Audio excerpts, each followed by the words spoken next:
2023 में हमने वादा किया था कि हम आपको पॉजिटिव रखेंगे, सकारात्मक रखेंगे, लेकिन जब पुलिस की बात करें तो पुलिस की बात करते हुए गुड वर्क से मची हलचल पर नजर रहती है, और वो ही इस 2023 की प्रमुख घटनाओं में शामिल है।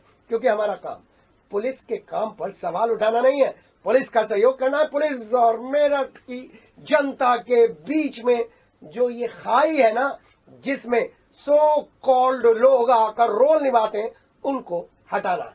और साल के जाते जाते तो मेरठ को कई नए पुलिस अधिकारी मिल गए, तो चर्चित रहे अधिकारियों को उन्नाव जैसी जगह में भेज दिया गया, और फिर योगी सरकार ने उन अधिकारियों को आईना दिखा दिया, सबक दे दिया, जो डंके की चोट पर अपना तबादला मलाईदार पोस्ट पर होने का दावा करते थे। नए एसपी ट्रैफिक, नए एसपी सिटी और नए सर्किल ऑफिसर प्रत्युष। बिल्कुल ठीक कहा कि आपने, नए अधिकारी मेरठ को मिल गए हैं। यूं तो पूरे साल पुलिस और अपराधियों के बीच में उठापटक चलती रही, लेकिन 2023 की चंद ऐसी घटनाएं हैं जिसमें पुलिस का इकबाल बढ़ा है और योगी सरकार की अपराध के प्रति जीरो टॉलरेंस नीति को मजबूती मिली है। पहली घटना गैंगस्टर शमीम बंजारा और अकबर बंजारा और उसकी प्रॉपर्टी के खिलाफ की गई पुलिस की कार्रवाई प्रत्युष। बिल्कुल, और दूसरी घटना पूर्व मंत्री याकूब कुरैशी और उसके बेटे और चर्चित पूर्व मेयर और सांसद शाहिद अखलाक के बेटे के खिलाफ कार्रवाई कर उन छुपे हुए नेताओं को आईना दिखा दिया है जो सत्ता पक्ष में रहें या विपक्ष में रहें, उन्होंने सरकार की नीतियों को पलीता ही लगाया है। जी प्रत्युष। और फिर एनकाउंटर्स की बात, तो पुलिस ने पूरे साल एनकाउंटर्स का सिलसिला जारी रखा, और सबसे बड़ा एनकाउंटर ऑफ द ईयर जो था वो था अनिल दुजाना का। अनिल दुजाना को ढेर कर योगी सरकार ने बता दिया कि अपराधियों की जगह या तो जेल में है या फिर ऊपर, और उनकी सरकार में कोई भेदभाव नहीं है। और इस गुड वर्क हलचल में पहली प्रमुख घटना जीरो टॉलरेंस को लेकर पुलिस की कार्रवाई रही। मवाना में सीओ के निर्देशन में गैंगस्टर शमीम बंजारा के खिलाफ बड़ी कार्रवाई हुई। फलावदा में उसकी अवैध संपत्ति को जब्त कर लिया गया। पुलिस मुठभेड़ में मारे गए नॉर्थ ईस्ट गो तस्कर अकबर बंजारा के गैंग के खिलाफ पुलिस ने बड़ा एक्शन लिया। अकबर बंजारा गैंग की करोड़ों की संपत्ति को कुर्क किया गया। फलावदा के अलावा और भी कई अन्य जगहों पर पुलिस ने बड़ी कार्रवाई जारी रखी और अकबर बंजारा की संपत्ति को लगातार कुर्क करने के साथ साथ अकबर बंजारा और उसके भाई शमीम बंजारा द्वारा खड़ी की गई कई संपत्तियों पर बुलडोजर भी चला दिया। अवैध धन अर्जित कर अपने व अपने परिवारजनों के नाम चल अचल संपत्ति क्रय की गई है। शमीम बंजारा व उसके गिरोह के सदस्यों के खिलाफ उत्तर प्रदेश राज्य के अलावा अन्य राज्यों में अभियोग पंजीकृत है। क्रम से ज्ञात हुआ है कि इसके द्वारा थाना फलावदा क्षेत्र में 67 खसरा नंबर 21.250 खसरा नंबर 1334/13.8 बीचों बीच ना गाड़ बीचों बीच खसरा नंबर 167 खाता संख्या था खसरा नंबर 1325 जी सर। खतरा है ना। हाँ बिल्कुल बिल्कुल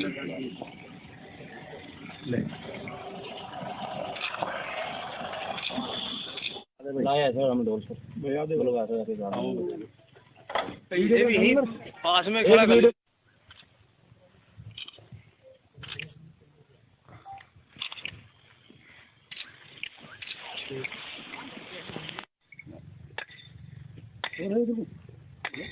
भाई तो इसको दस जगह और इसके आगे ना ठेके वेके कुछ आगे मत देना पूरी जगह ना जब पे है यो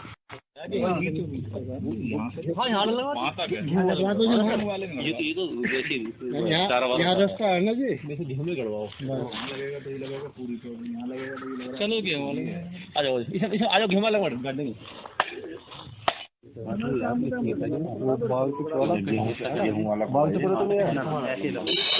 देखिए ये अकबर बंजारा और इसके भाई सलमान बंजारा और शमीम बंजारा के ऊपर कोकशी का एक मुकदमा, गोवध निवारण अधिनियम का एक मुकदमा पंजीकृत किया गया था। उसी मुकदमा के आधार पर एक गैंगस्टर एक्ट का मुकदमा पंजीकृत किया गया था, जिसमें गैंग लीडर जो था वो शमीम बंजारा था। इसमें इनके जो अवैध संपत्ति जो अर्जित की गई थी उसकी कुर्की की कार्रवाई लगभग जारी है अभी भी लगातार। इसमें लगभग अभी तक 35 करोड़ की जो संपत्ति है वो कुर्की जा चुकी है। आज 2 करोड़ का जो इसका जमीन है 21 बीघा फलावदे में, उसकी कुर्की की कार्रवाई की जा रही है। सर ऐसे कितनी प्रॉपर्टी और जिनको चिन्हित किया गया है? देखिए, और भी जो संपत्तियां हैं वो चिन्हित की गई हैं और उनके ऊपर भी आने वाले दिनों में कुर्की की कार्रवाई की जाएगी। और दूसरी बड़ी घटना है पूर्व मंत्री याकूब कुरैशी और उनके बेटे इमरान और बूरे से जुड़ी। मेरठ पुलिस ने याकूब कुरैशी और उसके बेटे को दिल्ली से गिरफ्तार किया था और चुपचाप ढंग से मेरठ ले आई थी। 31 मार्च 2022 को हापुड़ रोड पर याकूब कुरैशी की फैक्ट्री पर अवैध तरीके से मीट पैकिंग किए जाने का खुलासा पुलिस ने किया था। याकूब, उनकी पत्नी संजीदा बेगम, बेटे फिरोज, इमरान, मैनेजर मोहित त्यागी सहित 17 लोगों को नामजद किया गया था।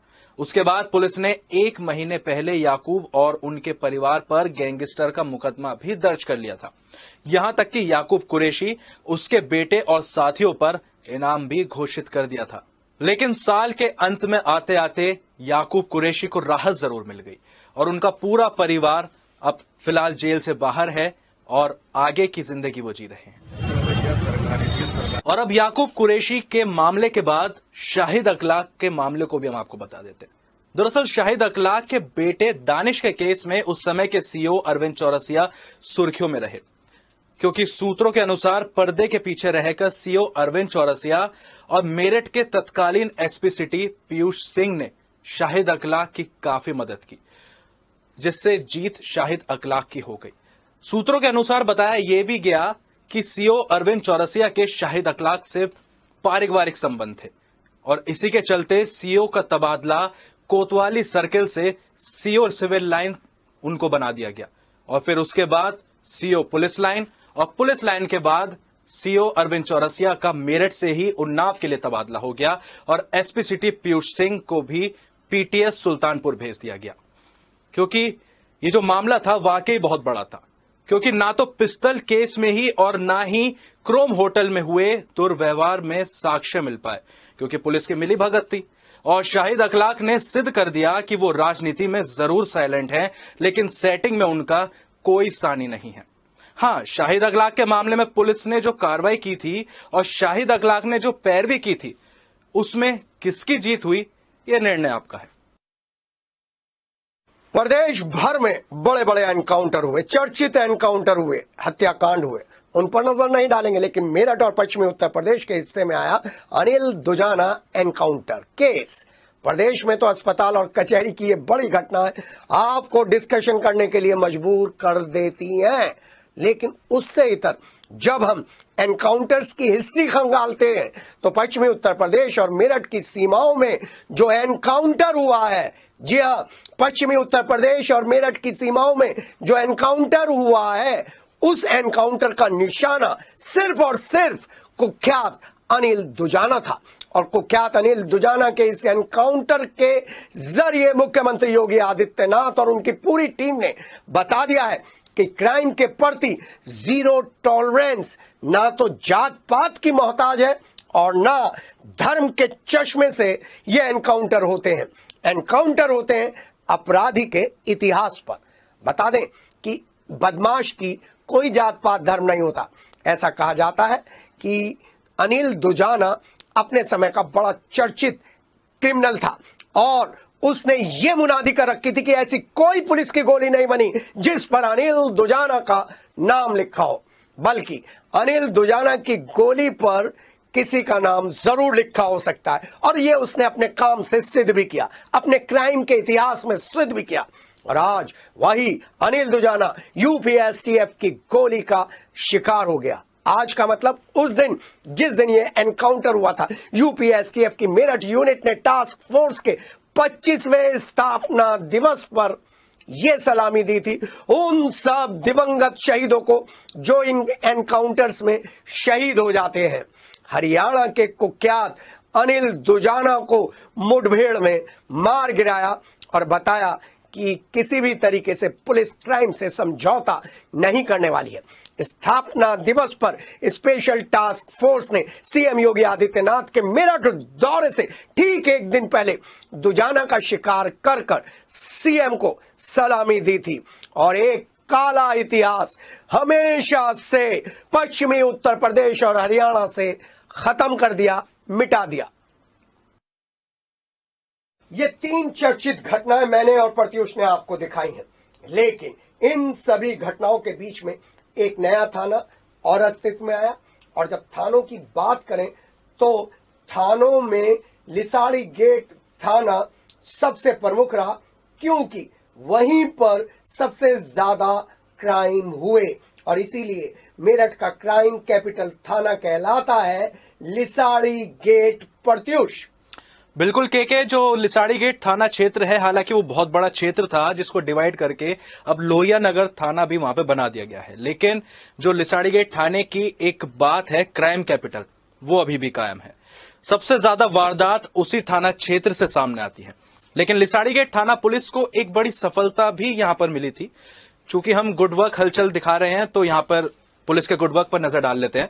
पुलिस ने सर्विलांस और मुखबिरों की मदद से इंटरनेशनल मोबाइल सिंडिकेट को ऑपरेट करने वाले गैंग का भंडाफोड़ कर दिया था।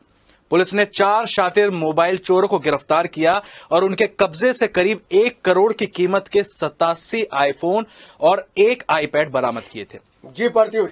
और जब लिसाड़ी गेट थाना पुलिस के पास कोई काम नहीं होता, वो मोबाइल गैंग को पकड़ लेती है। शरद गैंग का उसमें नाम आता है।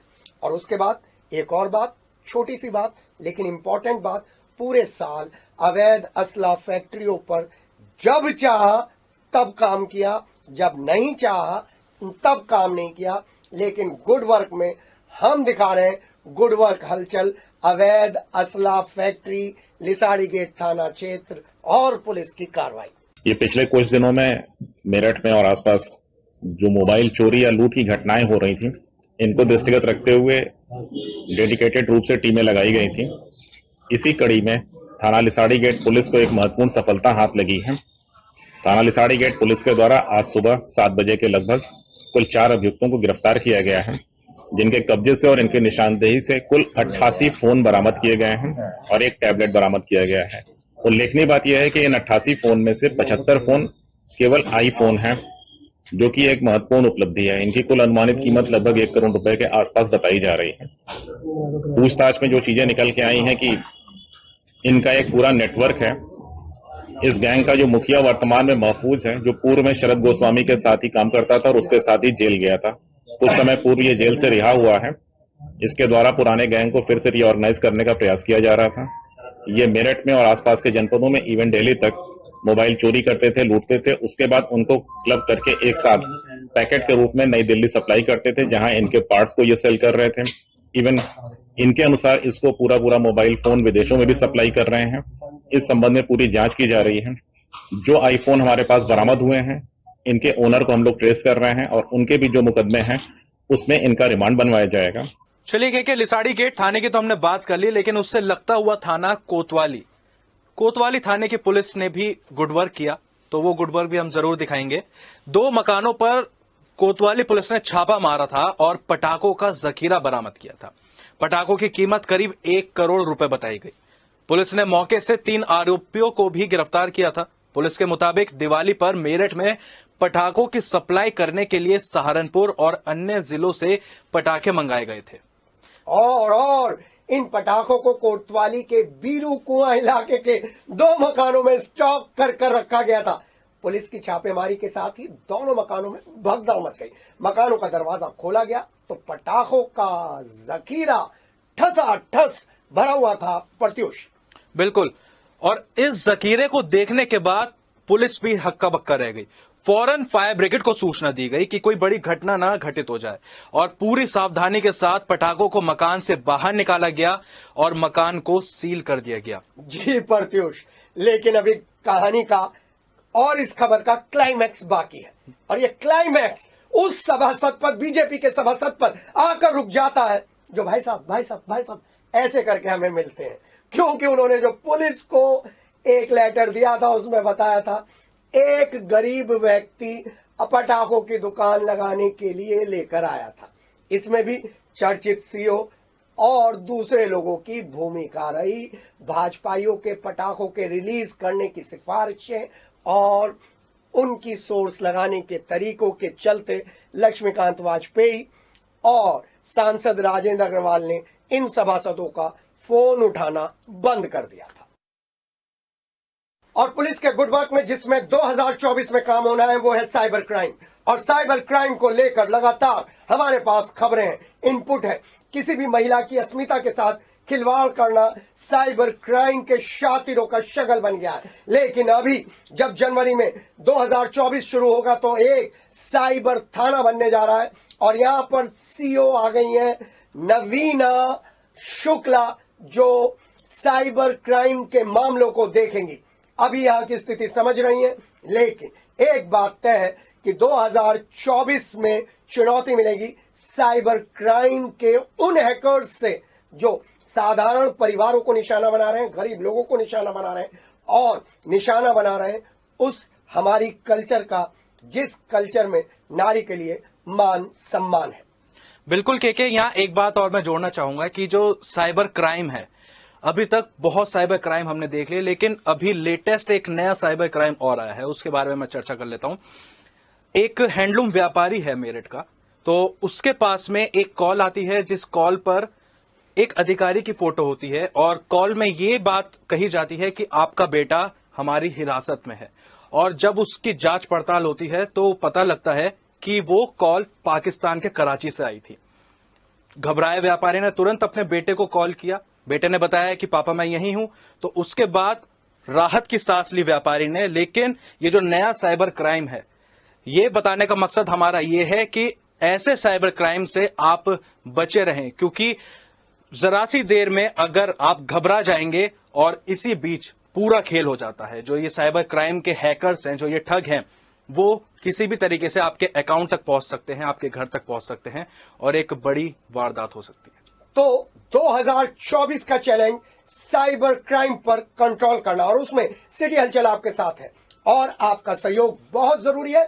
और जितनी भी पॉर्न साइट है उन सब से परहेज कीजिए, क्योंकि पहले शिकार बनाया जाएगा आपको, फिर आपका शिकार किया जाएगा। तो 2024 की संभावनाओं में उम्मीदों के साथ इस समय क्राइम हलचल में इतना ही।